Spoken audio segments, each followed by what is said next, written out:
Here we go. Damn right we sound good. Blacklist Exposed Finale Podcast in 3. Golden Spiral Media presents The Blacklist Exposed.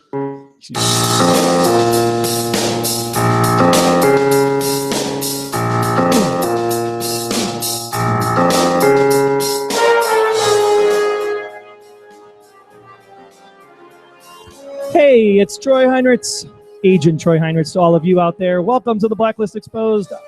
This is the Season 2 finale live podcast from the Blue Box Cafe in Elgin, Illinois. Let's give it up, everybody. Did you already say we're at the Blue Box Cafe? Like 4 times. Let's say it again. We're at the Blue Box Cafe. Blue Box Cafe. So thanks for that. I'm Agent Aaron Peterson, and that was a hell of a finale. Was that everything you wanted it to be? It was everything and more, and a lot more than I wanted in one particular spot, but we'll get into that later. Oh, this is going to be spoilerific. So if you have not seen the Season 2 finale, hey, it's live, so you can't be messing me up like that. This is while we talk about Season 2 finale, it is going to be spoilerific, so if you haven't seen it, then you probably don't want to listen any further. So Troy, let's get into the show. Thanks everybody for joining us. Masha Rostova was the name of the episode, and it aired May 7th, 2015. No, today is the 14th. Is it? Well, we're at the Blue Box Cafe, so the time travel thing might be in effect here. It is May 14th, 2015. It was written by John Bokenkamp. Show notes and other intel for this episode of The Blacklist Exposed can be found at goldensparrowmedia.com/The Blacklist. Troy, I want to thank you personally for editing me every week because I screw up a lot. I could tell. I'm telling you. Names, I appreciate dates. It's the worst thing to work with this guy. I tell you, it's a pain in the butt. Work at the show. I don't know what's going on. I watch it every once in a while. How about this awesome banner from Golden Spiral Media? Thanks to Daryl Darnell and the entire network of podcasters for helping us out this season and making us as great. That's us. It's a home. Right there. We're in the middle. That's right us. There. Yep. And everyone else on the network can use this spot going forward. So look for us at conventions across the country as we travel here coming up soon. That's right. Troy just jazzed up the banner. That's exciting. It was a cool banner. All right. Well, let's get into the episode. What do you want to talk about first? I don't know. How about we not talk about the lovemaking scene? That's the scene we can just kind of erase from our minds. Yeah. Can we take a verdict? Is everybody okay with the fact that Liz and Tom made out and did it? Well, okay, but show hands. Show hands. Every woman is saying yes. Show hands. 1, 2, 3, 4, 5. Oh, there you go. Okay. One guy's upset the Ford got shot. The Ford Mustang. You're like, no, not the Mustang. Come on. It is a beautiful car. It is a beautiful car. I love the blue. The blue is a nice color. It's a pretty but car. Should it have been red is the question. It looks better with abs. I can tell you that. Well, we're going to talk about the episode, but before we get into that, we're going to talk about our profiling question for this week, which you want to answer. Was who do you think set up Lizzie, right? No, it wasn't. No, it wasn't. What do you ultimately want to see in Season 3? Oh, our next profiling question. Yes. Yes. We'll do feedback later. We've got everything all screwed up because we're doing it live, and we want to talk about the finale right now. Right now. So do it. The profiling question this week we want everybody to answer is, what do you ultimately want to see in Season 3? What do you want to see? I would love to see. The way this ended, did it leave you with you want to see something in particular? Well, here's something that I was really interested in when I was thinking about this today was Tom Connolly has been such a real bad guy on the show the last couple of episodes. And not anymore. Not anymore. Wow. And if you were going by a typical Blacklist episode from Season 1 or Season 2, you would have assumed that the Blacklister for this episode would have been called Tom Connolly. But because it was called Masha Rostova, I started to go, Is this where you get into your stupid theory? This is a stupid theory. Okay. And we'll get to my other theory later. Hello. But this theory would be that the Blacklist as we know it, we all said this season was kind of different. It wasn't like it was people Red needed to take out. It was people that Red needed to move on the chessboard. So what if for Season 3, this was the start of our new story? We had the Berlin saga, then we had the Fulcrum saga. This is the new saga, and the new saga is The Fugitive? The Fugitive. It's the Cabal versus Lizzie and Red, and that's why this is now the Cabal's Blacklist. Explain what you mean, because I know what you mean because you told me, but I don't know if everybody else quite understands what you're saying. Basically speaking, the Blacklist could be any list of names. It depends on whose point of view the story is being told from. It could be Red's Little Black Book. It could be. And Red could still be working for the Cabal at the end of this. We have no flipping clue. But I think for season 3, it's going to be the Cabal's list of people that the Cabal wants taken off the map. And that's why the story flipped the way it did tonight with Liz going on the run. Okay, so you think that the list is ultimately, at this point, is the Blacklist, or is the Cabal's list? Going into It's season not 3. actually Red's list. It's not Red's list. So it's people that they're targeting, but so why was Red targeting him for the first 2 seasons? Are you saying? Because it was Red's story. We had to learn who Red was. Then we had to learn who Liz was. Now we get to learn who the Cabal But we is. still don't know really who Red is. Well, I mean, they alluded to it, but they didn't actually say they alluded it in my favor. that it's her mom. That's what I got at the end of it. How did you get that? Did he cross his legs? Did he give you a Bruce Jenner look? I don't didn't want you to understand. grow What up did he like do? me, and then touched his hand. Yeah, I that just could be touched an Aaron under the uncle. table if you didn't see that. That was really uncomfortable. That could mean like a million different things. A million different Me things. touching your leg or Red No, saying that means one thing, and I don't appreciate it because I'm not that kind of guy. I mean, buy me something first. We're at a cafe. Can you give me a sandwich? Yeah, could we get this guy one of the hoagies? That'd be great. So are you still holding to this theory? Now, Troy has this theory, if you've never listened before, that Red is, in fact, Liz's mom, who had a surgery, a reconstructive surgery of some sort. Sexual very big identity procedure. surgery. Yes. That would be very big, yes. Yes. Yeah. 'Cause they would literally have to add a couple things that weren't there before. It's a big procedure. Do you still think, now do you consider that, I want you to tell people, do you believe this theory, or is this just something your insane mind comes up with? No, there are definite spots in this show that you go back to who is the creator of this show, John Bokenkamp. John Bokenkamp writes strong female lead characters. He wrote Taking That Lives look with like Angelina James Jolie. Spader, apparently. So what a brilliant writing concept this would be, because you have the one, what do you call it? You have Liz, and she's a female character. What do you call Well, her? it's Liz, Lizzie, Agent Keen, depends on which day it is with Red. So you look at it from that perspective and you say, hey, I really don't want Lizzie to be the focal point, because that would be the play, right? Have a woman character. It looks like John's writing for Lizzie, but what if John is writing for Red, who is actually a woman? And you go back to all of these things, right? You have Lou Lee, likes women, and she talks to Wrestler in the first season and says, don't even try. She's not into guys, but yet Lou Lee kisses Red. Naomi says to Liz in season 2, Red doesn't know anybody. Red knows women like nobody else. And the women in the audience can attest to this. Who knows women better than women? Women? Right? Because They didn't seem to attest to it, Troy. They seem pretty quiet. You agree there with we this? go. They agree. You agree with the fact that James Spader's a woman?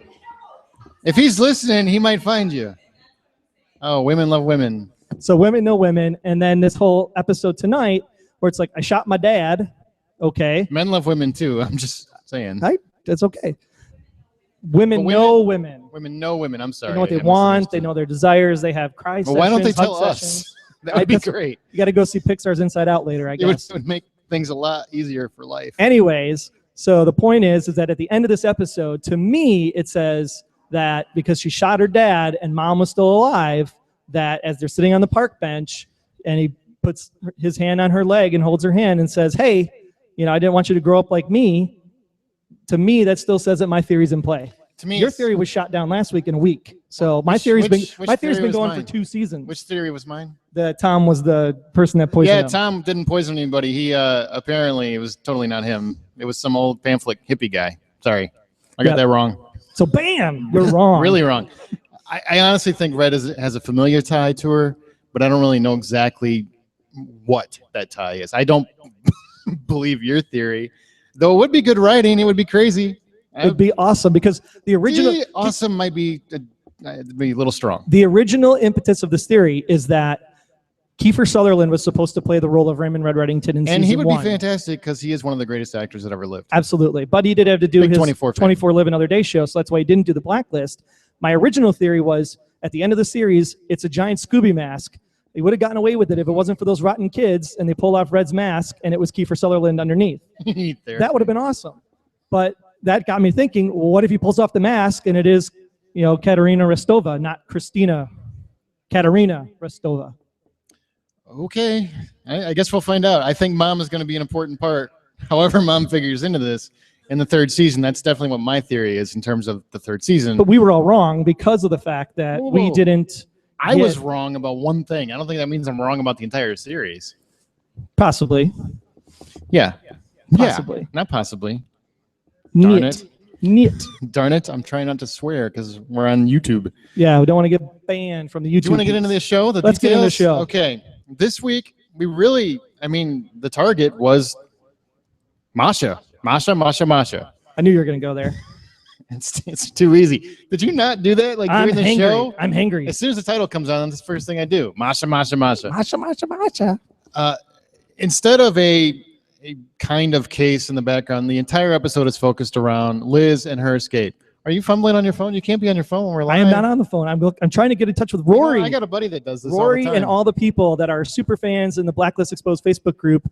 If you want, you can go ahead and message me your stuff for later on in the show so that I can get them. Go ahead and just message me directly. Okay, now put your phone down. My phone is down. I'm just watching it for it to come in. Ask Scott Clark. I will slap people for less. I swear I will. Okay, so it's entirely about the setup of Liz. So the entire episode is not based around, let's bring down one particular member of the Blacklist. It's Liz has been set up. Is she or is she not going to get out of it? And how is she going to get out of it? Correct. So when the episode starts, exactly how did you think she would get out of it, or did you think this would be something that would drag into next season? I would think that it was going to. I was assuming she was going to get out of it, but then how she got out of it would be the driver for next year. And basically, that's kind of what happened. It was she got out of it, but she got out of it by killing somebody. She didn't get out of it. She got more into it. Yeah. She never got out of it. She got way more into it. Way deeper. Yeah. So how do you figure she got out of anything? Well, she got out of the original situation because she went deeper by killing Connolly. I don't understand your train of thought. This is what happens when you. It doesn't matter what she did before because she's going to go to jail for first-degree murder. Yeah. Now, is there a way to come out of that, though? I guess is one question I have. No, first-degree murder. She pulled the trigger. She basically got the harbor master killed, and she walked away from that. Tom killed the harbor master. I understand what happened. I watched the same show. She killed the Hawkins in the third degree or whatever you want, a fifth degree maybe or something, because she didn't actually kill him. She wasn't unaware. She hit it. She pulled the trigger. First degree, point blank. I realized took that. out Connolly. She is done. You should. What's that? Plastic surgery. And she comes back next year as Katherine Heigl or what? She comes back as her dad. She comes back as her dad. That's great. It's all tied together. Exactly. Yeah, what I was taking from the episode was I thought it was going to go more into the actual conspiracy, and they did allude to it. They explained, where she was coming from, but I really thought it was going to go more into exactly what their connection was. I really thought she was going to go on the lam with Tom. with Tom, which I'm so thankful that didn't happen. Ew. But I'm still bummed that they made sweet love. And we were really close. Our theory last week that we had of how this was going to wrap up was that she was going to take the nap in the bottom of the boat. I can't remember. Is it Michael? I think it was. Mike? Was it Tom? Aaron? I apologize. We don't have it in front of us. But the theory last week that was she's going to fall asleep in the bottom of the boat, and then Tom's going to pick up the cell phone, call somebody in Russian, and start speaking Russian, and that's where it was going to cut to black. So you were about 75% of the way there. She was on the boat. She did take a nap. Tom did drive off into the sunset. He just never made the phone call that we know of. We do find out that hippie pamphlet guy was the guy who set Keen up. And as Keen and or Phelps, did we decide what we're calling him? Are we calling him It's Phelps? Jacob Phelps. It's Jacob Phelps. Well, we can go back to Tom now because Connolly's dead. So he is still Tom, because she still calls him Tom. So as long as she calls him Tom, the vote is Tom. Okay, Tom. Tom from the room. Okay. Tom, alive Tom. He helps her pursue the hippie in his bitchin' new Mustang, and basically that hippie gets killed. Now that's the only person really that could have cleared her. True. Theoretically. Unless there's evidence somewhere on a computer or thumb drive or something that they could clear it that way. Well, I mean, which I think she got. They have her DNA, so it's kind of hard to come up with anything else. But she had the tape from the train station, from the security camera, so she could use that to clear her name, but still didn't really prove anything. No, she still carried it and carried it out, I guess.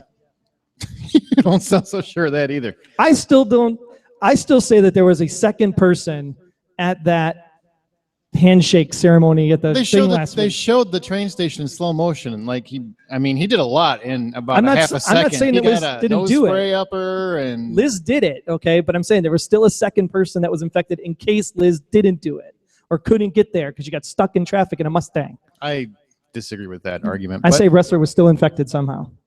So you think long term, season 3, wrestler's actually complicit in that. And that's how wrestler that has to come assassination. help You're still Liz. okay, you're still sticking with that. I am. Well, let's talk about the characters and where they went this episode. That's what we do every week. We break it down, basically the quick story and then the characters and where their story went.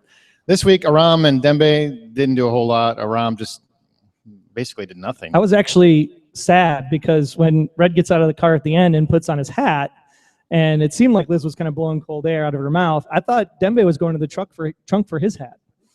And then he didn't pull out his hat. Dembe was going to pull I out. wanted to see the Dembe hat again. Well, Come on, Isham. We need the Dembe hat. outside of that, I mean, he looks stoic, but they did have a nice little moment where a warm moment, I would say. Yeah. Red likes to kiss people. He loves to kiss people, guys especially, because that alludes to your theory. It's exactly Yeah, right. that's what you just want. He kissed women too. I mean, he kissed, what's her name last week? Yeah, he kisses everybody. He kissed Jelly Donut Lady. I mean, really, He didn't kiss the botanist, though. people should be concerned about hygiene at this point. That's not safe. That's not good. Red's the most dirty man in the world, and yet you let him touch your lips. What's up with that? Or your cheek. It's scary. Well, it's because he'll kill you if you don't. That's true. And Drop-Off came back, and he agreed to remain silent per Red's instructions. What did his coming back into the episode serve? What plot device did you get from that? Well, what I loved about Drop-Off's character was it was the big reveal tonight that he's actually been like a bad guy all season, and we just didn't know about him until last week. Explain that, because we had a little bit of issue with the feed, so I missed some of it, so I didn't catch that part. I mean, I heard parts of it, but So basically, in a nutshell, Drop-Off was the one that manufactured a virus of some kind that manifested a glio. I'm going to say it wrong, and I'm going to get yelled at by Linda for it. A glioblastoma, right? And because of that, it showed symptoms of what it would look like. So that's why Cooper needed the cane, but he never actually had one. And when he got better, it's because it was a timed release drug that wore off basically, and it was all a ploy to get wrestler involved, which is what you said way back in the first episode of this season. hey, I got one right. Ding! I got one. It's got 5 wrong. Yeah, You got one right. But I got one right. That's really all that matters. That's how guys look at this. We get one right. In terms of the rest of the episode, Samar, I'm pretty sure her shirt got lower. I If you did noticed. think it did. Yeah. It's like, I don't think you can be in the field with that dress code if you work for the government, but she's got a pass. As long as she still has the blazer on. Yeah, I guess if you got a blazer, you can have your shirt all the way down to your navel, and that's fine. Which I'm perfectly cool with. Yeah, I'm not. It wasn't a complaint. It wasn't a complaint. I was a big fan. So the question I have for you then is, so you have Wrestler, you have Aram, you have Samar. They're back at the post office at the end. Mhm. Do you think that the crew is going to stay together, or do you think Tom Connolly is going to come through on his promise that other people are going to break them up, send her back to Iran, put him in jail? Wrestler's the one that I think is the only one that can get away with it, and that's why I think Wrestler still is complicit somehow. I don't think they're going to, because all the information is out. Red did a very good job of making sure all the information was out. So I don't think that's going to happen. I just think that was a really well orchestrated threat to make sure that they were aware that everybody's going to be a factor of this conspiracy. So if you don't, oh, hey, look, pictures. Hey, That's all I got. tweeting it out. There we Appreciate go. Appreciate that. Which, if you are watching and you want to tweet it out, it's goldenspiralmedia.com/live, and then you could go ahead and send it out so more people can join in. And the Twitter is at the Blacklist GSM. At the Blacklist GSM. Yeah. Now I forgot totally where I was. What was I talking about? You were talking about Something probably something profound. mind blowing. I'm sure it was profound. Okay. Oh well. Well, whatever it was, I hope somebody else remembers because I forgot.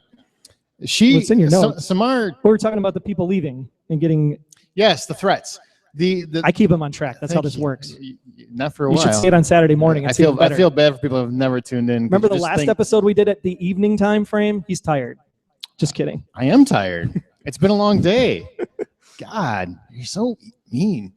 I like the threats. I like the orchestrated threats. I thought it was a well planned threat. It wasn't veiled. It was very detailed and specific. And I really think that it's going to go away because I think that was a Connolly threat. I think whoever takes his place is probably going to have their own particular specific set of skills that they're going to address. That's true. So they're going to want to threaten everybody their own way instead of the Connolly way. What did you think of the whole Fulcrum data coming out? I didn't see that coming. But you're getting way ahead. I am getting Why don't ahead. you slow down? Okay. Samar, she seemed pretty bummed that Keen escaped. Did you notice that? She didn't seem happy that she got away. Maybe that was just the stoic thing for the final shot and the way the final shot was actually she done. Looked concerned. She did look to me. She looked She concerned. looked concerned, like, Liz, I hope you're okay, because remember, Red put Samar on the task force, and because of that, Samar is praying that Red and Liz are okay because they're together. That's why she looked concerned, not concerned like, oh, I hope we catch her. Oh, we've got a couple comments. Daryl said, I think James Spader is a big robot. That's an interesting theory. Carol wants Kind to of know, looked like that coming out of the car, right? He's like, yeah. Put on my hat. Sorry, I haven't been checking this. I've been too busy listening to this idiot. Carol said, why didn't Liz and Cooper tape the whole conversation with Connolly? Exactly. Apparently we're not the ones that wonder that. What do you think? That's a really good point. But if you tape that whole conversation, then you also tape your confession, basically, because then they get shot. Because she did shoot him in the chest. Don't shoot him. Don't be that person. I want you to be good, Lizzie. Well, if she's I really want you to be good. She can Bang. edit out the shooting part. That's true. She could The have. tape cuts out right before the bullet hits. Problem solved. Problem solved. Okay, we'll keep an eye on this box. So if you have any other questions and you're in the Golden Spiral Media Live, then be sure to put your question in there and we'll get to it. Back on topic. So you think that Samar was not? She was happy that she escaped? Because for me, I saw it as she's not so happy. She was happy that she got free, but concerned for her friend that her friend's on the run. Okay, fair enough. That's the concerned look on her face. Well, we're both. We don't want to spend too much time on Samar because she didn't really do anything else. Wrestler, he got made acting director. Yeah, that's what I got from him today. Yeah. It seemed like he was kind of positioning his scenes. At the end, it really felt like at the end of the episode, his character was situated to finally have a bigger role, which we've been talking about for a while. We really want him to have a bigger role in the show. He's not been as prominent as he needed to be in order to really take over that slot. And That's now true. he's been upped.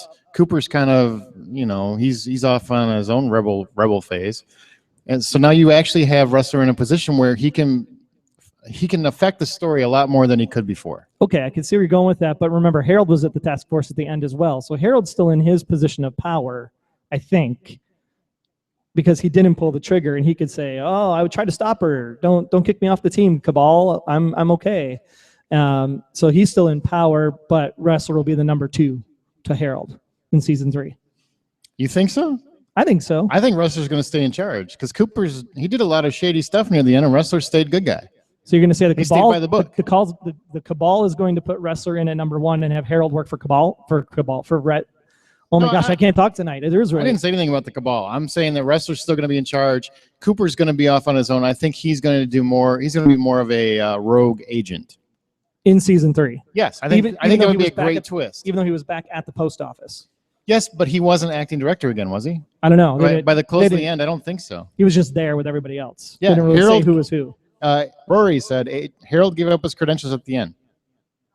That's true. He did give up his credentials for Liz. That's right. Like I said. Yeah. So he's going to be a rogue agent. Okay. I'm sorry, I'm getting way too close But he to the could have gotten his microphone. credentials back too. We just didn't see it. No, he just said he gave them up. Now you're just inventing story. Okay. You can't do that. It has to actually happen. Okay. It's kind of like NBC showing stills of a homeless guy outside a train station, but that kind of gives it away. But They it doesn't also show it in the manufactured a episode. disease for him, and he was in his house in the start of season 2. So anything can happen in the next 18 weeks. Stop it. Let's move on to actually one question. Do you think he's actually going to go after Liz hard, Wrestler?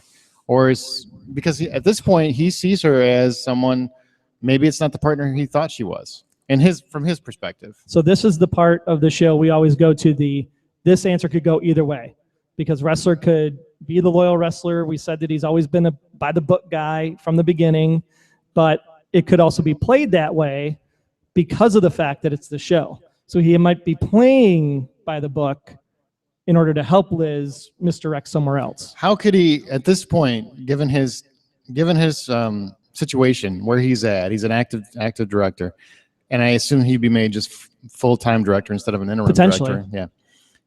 I don't see him being able to help her because it's so obvious that she has killed someone. The only person I could see that getting her cleared would be Red.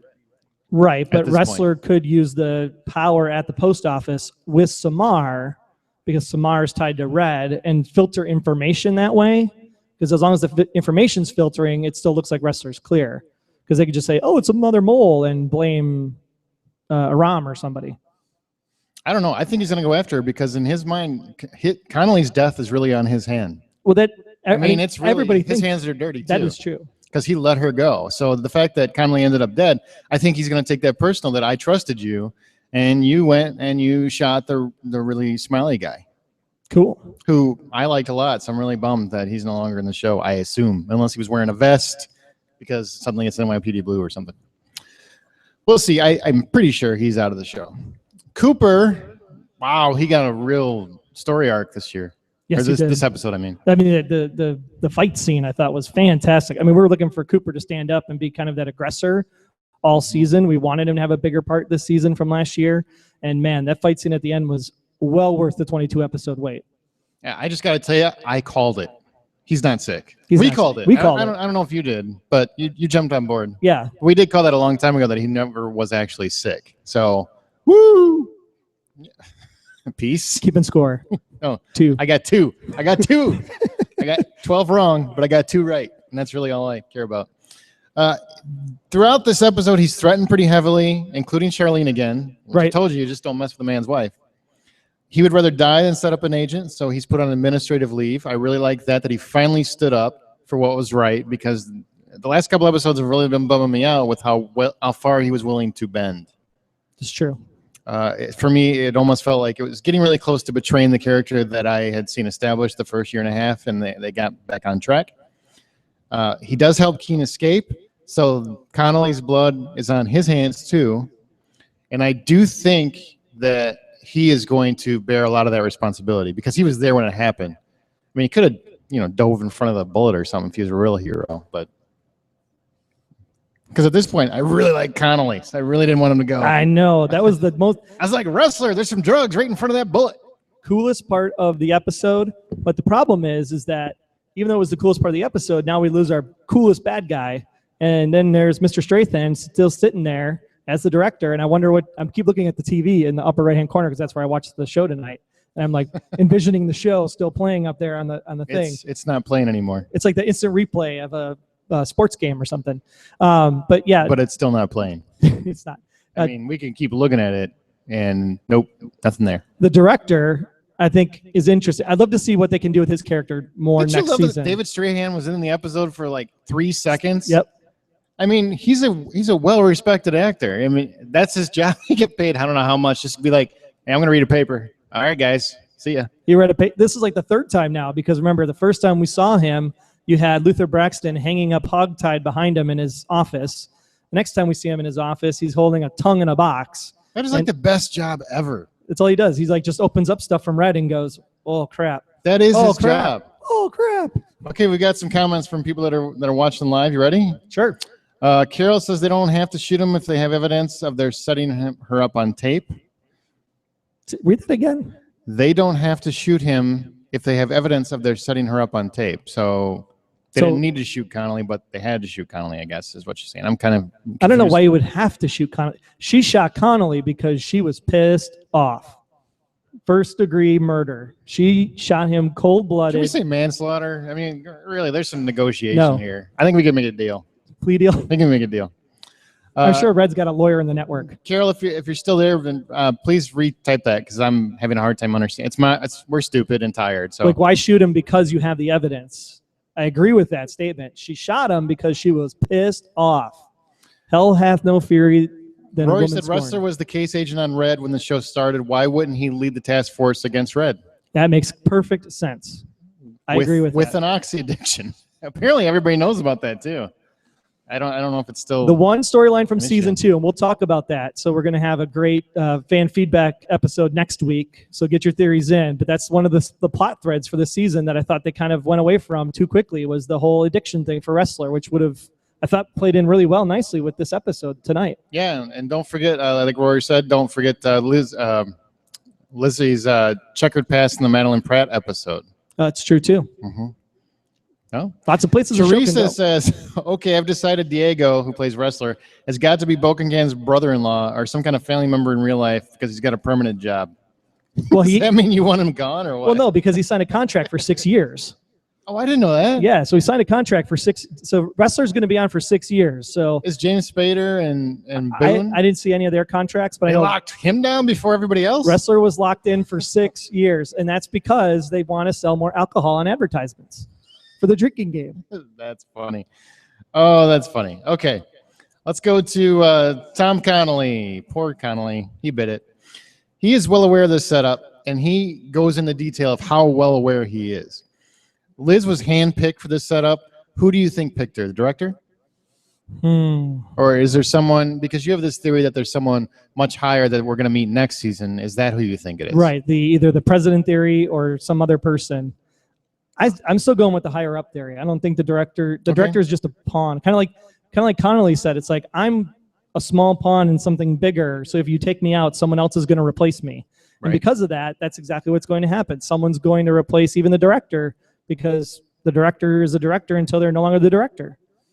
Someone's got to replace Hobbs. You said director a lot in that statement. I don't know what you just said. Director with wrestler too. So I'm just saying you said it a lot. It's like 4 times in 3 words. is there a counter in the chat? We just say how many times we say director. It's a synonym for alias. Stop it. The show is not Alias, although it's kind of close. Kind of close. It's kind of close. Also, what he says is they find her pretty quick. They get the DNA sample. She doesn't get out of the building. I actually was surprised about that. By the way that the show ended last episode, I really thought Liz was going to start this episode on the lam. And she actually never got out. They got the DNA sample. They confirmed it before anything outside the post office ever happens. Are you surprised by that? No, not really. No? No. You thought they were going to bust her as soon as possible? Yeah, because part of the cool thing of the Blacklist is like the interrogation scenes. So even with the Berlin saga, when they had that really cool one where they had all the people from the plane they were going through at the end of the last season, I knew there had to be an interrogation scene this evening, because she had to be like, I'm innocent, I tell you. There's no way this is going to happen. You can't hold me here, and da-da-da-da-da. Exactly what happened, so that they could have the cool Red, Aram, and everybody helping her break out, which was like the whole first half of the episode that really didn't need to be there. We needed more of the last 15 minutes than the first 45. Somebody's a new drinking game. Every time Troy says director, do a shot. That's great. You make that happen, Chris? And apparently the contract talks happened months ago. I did not know that. Yes. I don't follow that kind of stuff. I follow the show stuff. I don't really follow who's going to be in. It's just, for me, it's kind of like a spoiler. So thanks for ruining it for me. So now I know he's going to be there. Well, doesn't Him mean and his perfect hair. it could be like football, right? Where he stops playing and they just keep paying him. Okay, Carol clarified. I mean that Liz should have taped him instead of killing him, but I agree with you. She killed him out of crazed anger. That's good. Is there any other kind? Calm anger? Depression, anger, No, that's just sad. That's just mopey. deer hunter anger. Well, when they go to confront him, when Cooper and Liz go to confront Connolly, is that bothering you? It is a little bit. Really? The guy was playing on his phone when we were recording a minute ago? You're going to sit there and give me grief? Okay, when they go to confront him, they tell him that the doctor recorded the conversations. He's not worried about this at all. He's not worried about anything. Okay. I mean, he's basically, I think if you recorded him, he still wouldn't be worried about it, because as he said, these are powerful people. They got you off without a blink of an eye. They can get me off too. True. So what do you think? Do you agree with that, or do you think he was just being cocky and bluffing? No, I think he was being cocky and bluffing. I'm standing here in this great hall where I'm having this awesome buffet later tonight and have these people and come praise me, which I don't understand that whole sequence anyway, because he's there for a cop dinner, and yet he let the one person go that killed a cop. Why are the cops going to like him at this dinner? That was confusing. Well, yeah, I guess that's one way to look at it. That's an interesting I let the cop killer go. Come have a dinner with me. Smiling Tom Connolly for president. So do you think it was a stupid idea to confront him like that to begin with? Absolutely. Do you? But that's what I said last week. Remember, we said, she's like, oh, they're not going to do that. I was like, well, she was ballsy enough to go in and take the fulcrum right to the director. So why wouldn't she just come in and confront everybody? And that's exactly what she did. Confronted Tommy right there in the grand ballroom. Now it's a game of Clue. Exactly. I'm going to go home and sleep with my wife. Nobody? No. I guess nobody saw Clue the movie. That's too bad. It's great. You should watch I it. played the game. Huh? The movie was just not so. The movie was fantastic. The movie was funny, but Yeah, that's what fantastic Now that is. you're going to remember it line for line. Whatever. I can remember it line for line. You want me to quote the whole movie? I'll In make the sure ballroom everybody hangs with the up revolver. right now. Okay, so let's go to, we've got Tom Connolly. He's dead. Sorry. And he was going to send Samar back to the Middle East. That was pretty cold. Dude, that was cold. That was cold. Tom Keene / Jacob Phelps. He starts on a boat with his guns and, fully armed. And he really wants to get Liz out of there. He wants to help Liz just basically escape. He doesn't seem too interested in actually clearing her name. Did you notice that? Exactly. So do you think that means he's complicit in some way? Because I still think he's complicit in some way. I know, of course, you think he's still complicit in some way. You hate the guy. The I don't character. hate him. The character. The character has run its course. That's what I think. I don't hate the guy at all. You hate the guy. That's a good point. No, I think that he truly loves her, and that's why they made out on the boat. And I think that at the end of the day, we're going to see Tom is going to be somewhere like a safe house or something that Red's going to have to take Liz to. And I think what some people were saying was that Red and Tom hook up for season 3 to keep Liz safe. I think that is totally plausible. So I think that Tom was completely perfect this week in the fact that he cares about Liz, took care of Liz, did what he needed to do. I don't think he's a bad guy at this point from everything we saw tonight. Maybe he was just doing all that nice stuff because he wanted to get in there. You know what I mean? Could have been. That happened. He got in there, he took the ladies. Band-Aid He off did. so that he could prove that he got the Look, tattoo. I got rid of my tattoo. Now I want to get naked. And that's what happened. And now I just have a Jen Hickey from my other girlfriend. Because that's what it looked like. Now that settled the debate because last week you weren't convinced that he actually got rid of the tattoo. You were 100% sure that he just put the Band-Aid on to cover it up. So that he could, that's what guys do. So that he could be a player, but then instead he took the Band-Aid off so he could be a player. That made no sense whatsoever. That's what happens when a guy tries to sound really cool and he's not. But I'm glad that he got rid of it because I was tired of the racism. It was getting a little old. Yep. But she totally He put it on his racing stripes on his car instead. She made sweet love to a racist, really. Yep. Now, I was bothered by that. I was really ticked off that they actually had sex. Yeah, because not because I'm against sex scenes. I think they're both very pretty people, and if they want to get naked, God bless them. But it's more of those two characters by becoming intimate. To me, that brings their romance back into the fold. Where I just don't want it. It just feels like if somebody betrays you that much, I mean, that's worse than anything I could think of. Basically, lied to her continuously, horribly for years. Basically, seemed to want to kill her at one point, and now you want to make sweet nothings with her? I don't understand that. So correct me here because I might get this wrong. Stockholm Syndrome? Is that the right term? No, that's if you're kidnapped, you fall in love with your kidnapper. I mean, she wasn't kidnapped. She wasn't being held against her will. She was held captive in a marriage that she couldn't get out of because she wanted a baby. Yeah, but then she was out of it. So that's not Stockholm because she was completely out of it. And then she was held captive by keeping him in a boat because she couldn't let anybody know he was in the boat. You're so reaching. I know. She just made a dumb decision. Well, yes. A dumb decision. How do you feel about the romance in terms of the character? Are you okay with it, or do you want it to? I'm fine with them making out because it's 2014. We know people are making out all the time. They're making out because people have needs, and that's just the way it is. But they're not together romantically. It was the moment. The moment got them. That looked pretty romantic where I come from. No, it was done for TV. That's okay. All right, sweet. Done for TV. Good to know, Troy. Now we know where you stand.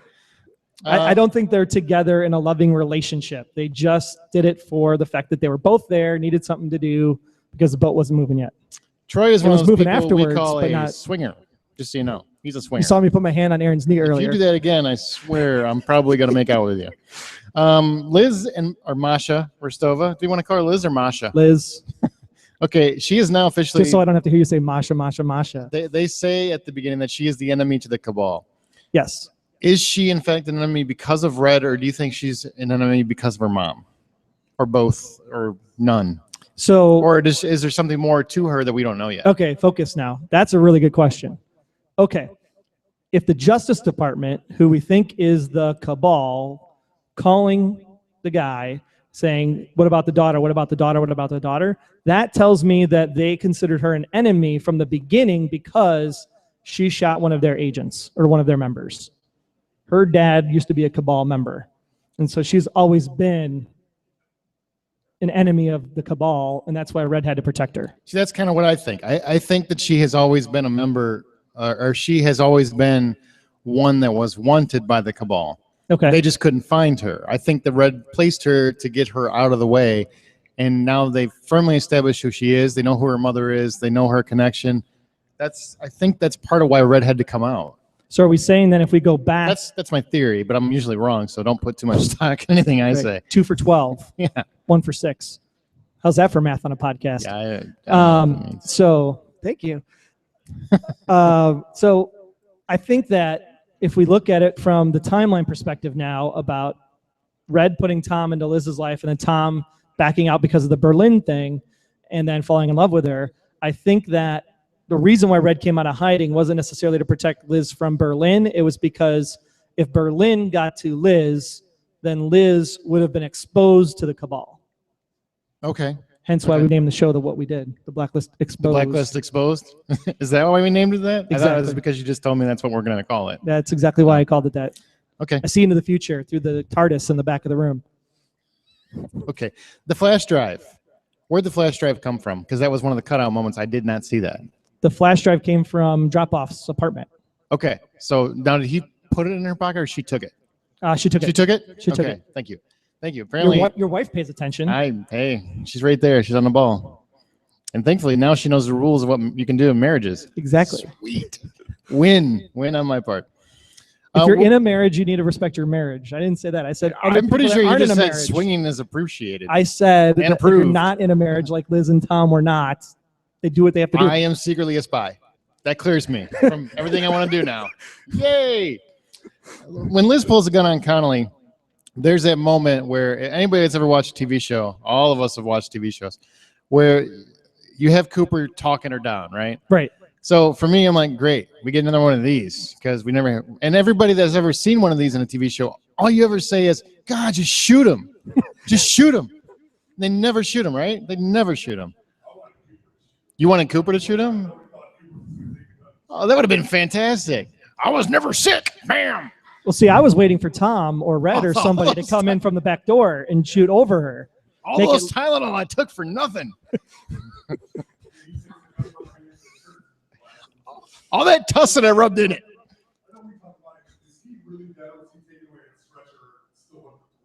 Connolly? Oh, he's really dead. He's asking if Connolly was really dead. I'm pretty sure he was really dead. He looked pretty dead.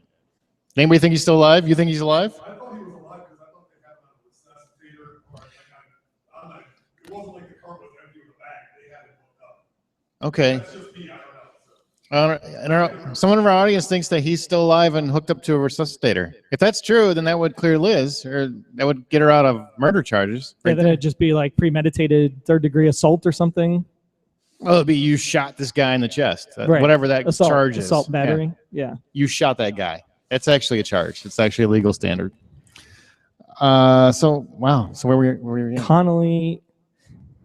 I go with your theory. Show me a body in a bag in the ground with their face before they're dead. Yeah, I don't consider anybody dead unless I actually see him buried. Yeah.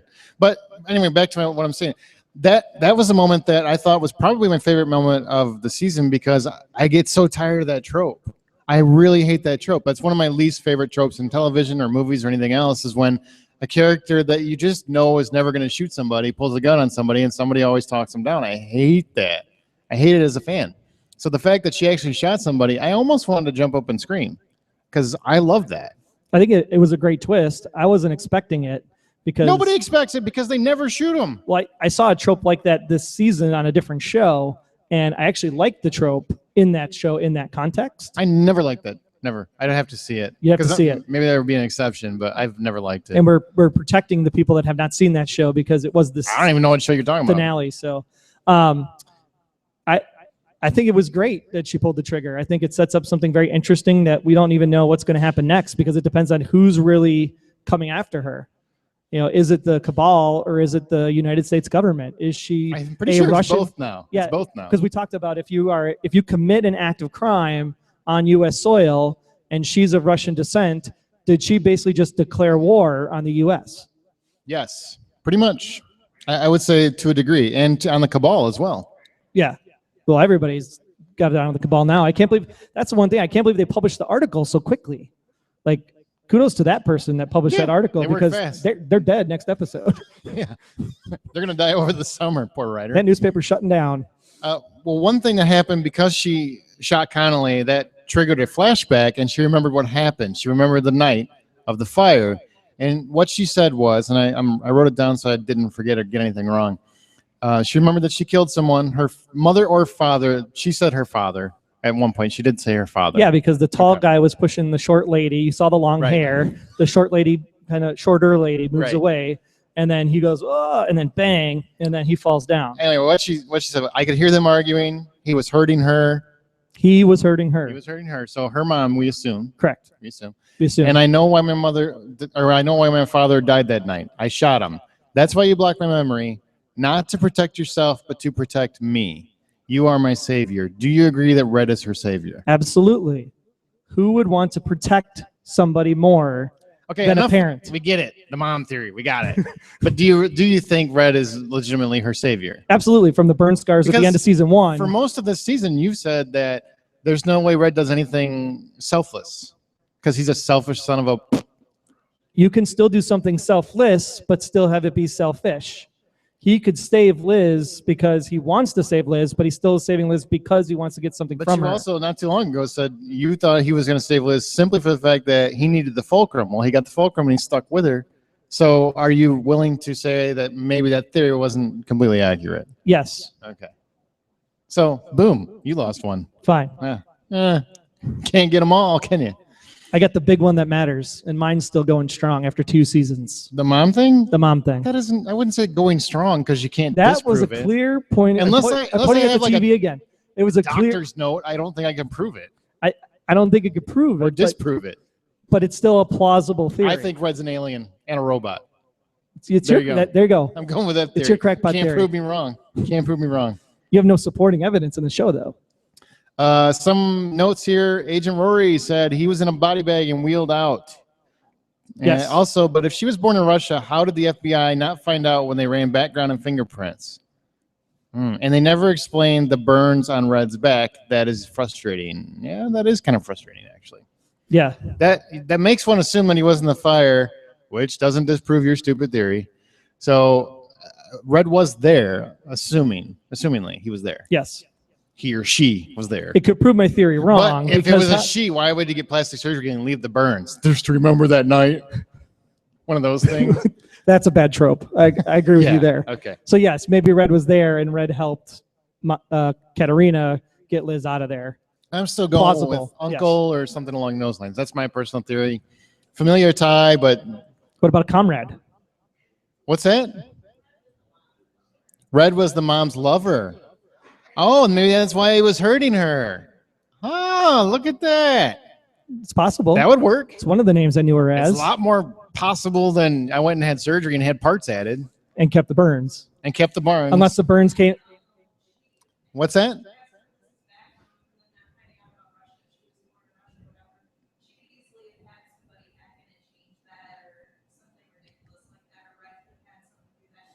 So you're saying that she's not actually Masha Rostova? No, she's saying no. What somebody here said was that she could easily hack in. Somebody could hack in and cover that information up fairly easily. That's we true. see it in every show and movie that comes out. Right, because we put it all in the big box in the sky in Lord Baltimore. Exactly. It happens in Revenge all the time. Lizzie is Red's love child, somebody said. Oh. But then he'd be her father, and he does not lie to Liz. And he already said in Ansel Garrick Part 2, no, I am not your father. I still say he has an out on that because he considers the man that raised him her father. Yeah, it's biologically her father, but it doesn't consider him her father. So you're saying it's a white lie? No, I'm saying it's a roundabout. It's a lie of omission? He would do a lie of omission. Lie of omission. That's the consensus, yeah. Hang on, somebody's talking. Wait, that goes exactly to what I said, though. If it's a lie of omission, I said he's not telling her the truth, and you said a lie is a lie. I said that. That doesn't mean Red believes it. Okay. I don't know how many points I'm at now. What were you saying? I did the fraction math. But that was the mother's husband from Russia. And You're saying. So you're saying Liz's mom and Red had an affair. Liz is the product of that affair, and then husband found out. Katerina shot husband. That's the theory. Okay. No, Masha shot husband. Masha shot husband. I'm sorry. That's a good theory. That's two people that think that theory. That's a really good theory. But if it's definitely more plausible than yours. So you're saying the lie of omission is what helps the rule stay intact, because he did say, "I'm not your father." No, I'm not your father. And classify it. Well, so that's a different thing. Parent is one thing. Father is father. But parents. Well, no, everybody has a different defense or a different perspective on what constitutes father. Yeah, he doesn't want to step on Sam's memory. So I could see the biological argument. Okay. What's that? And he killed him in the hospital, like good friends do. I hope somebody will kill me and my... Yeah, Sam was her parent. Sam was her father. He raised her. Yeah. So I think that works. It's a roundabout. Okay. And he also, Red never wanted her to be like him. Is she like him now? Because she killed Connolly? Because she killed somebody. Yeah, because she killed like somebody in cold blood. She's now one of those Mexican fish that's swimming into the cave. She's gone into the cave a little bit. Why'd you have to go Mexican on it? That was the fish. That was the story. Okay. I'm like one of these Mexican fish that swam into the cave and couldn't see the light. And if I come out, will I ever see the light again? And would I recognize it? She's gone from the light into the darkness just a little bit by pulling that trigger in cold blood.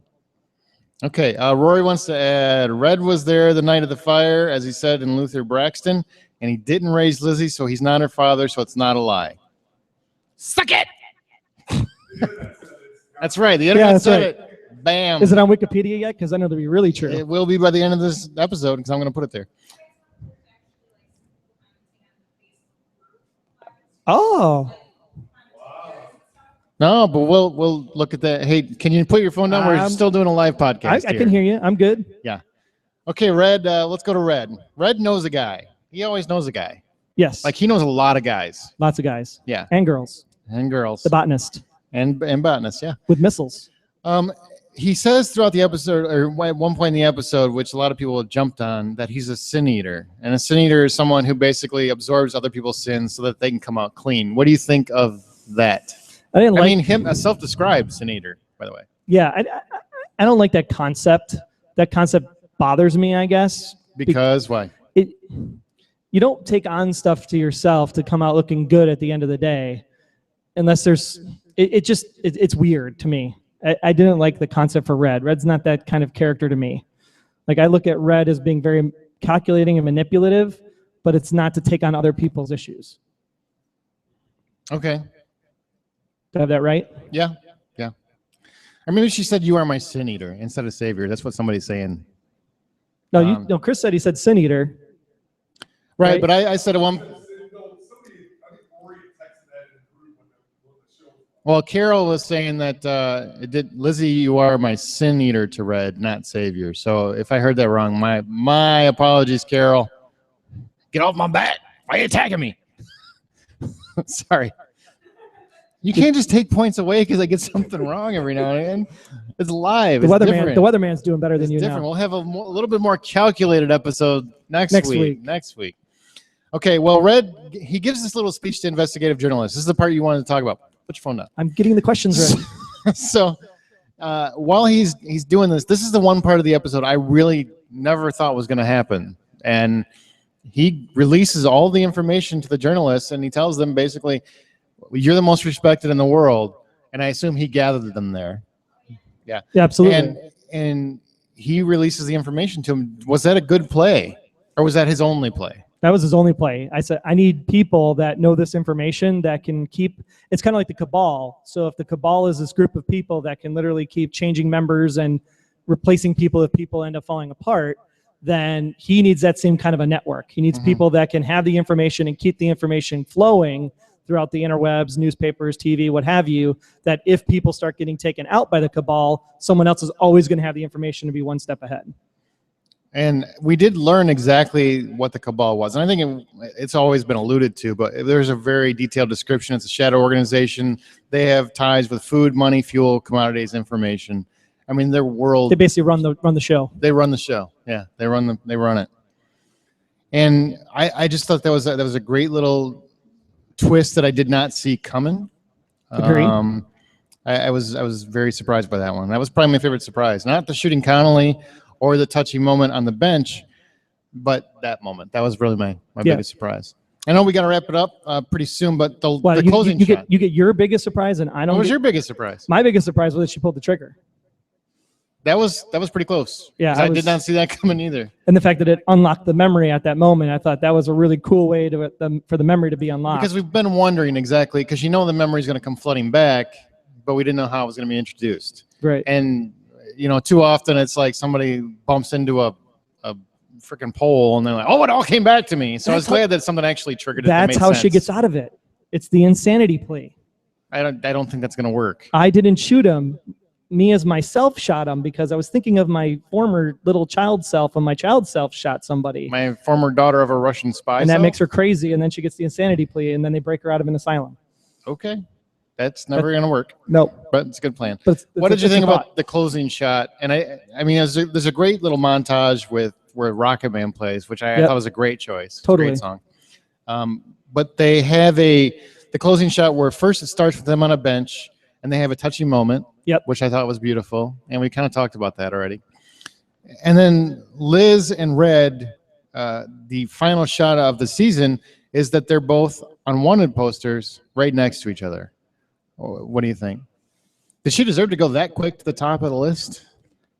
Well, in this case, yeah, she killed an AG. I really like the fact that at the end of the day, you have the juxtaposition of the two of them together on those wanted posters because it means that they're always forever tied. The show started with them being tied together. The show now has them going on the run being tied together, which means their wanted posters are tied together. The real question is if Reddington had hair in that poster, why wasn't the poster for Liz with the wig? That's what I wanted to know. Okay. It's an odd thing to worry Red about. has hair in that one. Why couldn't she just bring the wig back just for the wanted poster? I think that would have been funny. Fair enough. That's funny. Carol forgives me, by the way. Thank you, Carol. Thank you. I appreciate that. I'm sorry I butchered your thoughts. I think it's going to do it for this live show because we got to wrap it up because the cafe people want to leave, I think. Or the cafe owners want to leave, I should say. Yes. They close at 10. Whoops. We're over a few minutes. That's okay. We'll make sure we get all the theories from the Facebook group, the Twitter, the chats, and everything, and we're going to do a special episode next week. Yes, next week we are going to do a season wrap-up. It'll be more orchestrated, more detailed, because we'll have time to actually gather our thoughts and composure. So that's going to come same time as it always does.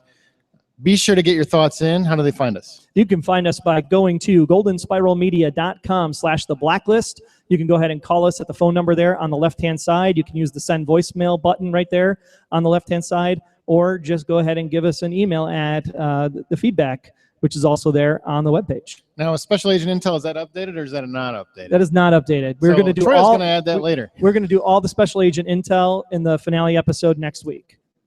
Okay, so why don't you go ahead and we'll wrap her up. You bet. So thank you so much. Number one, to the Blue Box.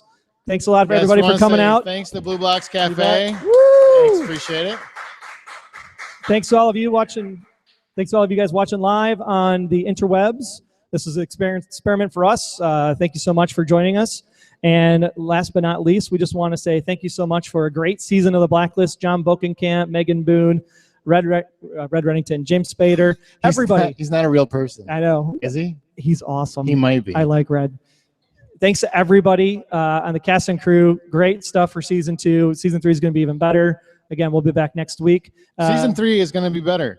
You hear that? John Bokenkamp, if you're listening. Season 3 is always better.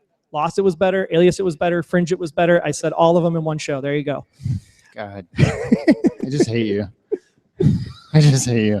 Well, it's been a great season. Now, yeah. I do want to, in closing, where do you rate the finale? Some people are loving it on the social media. Some people are a little, I think some people wanted it to go a little further.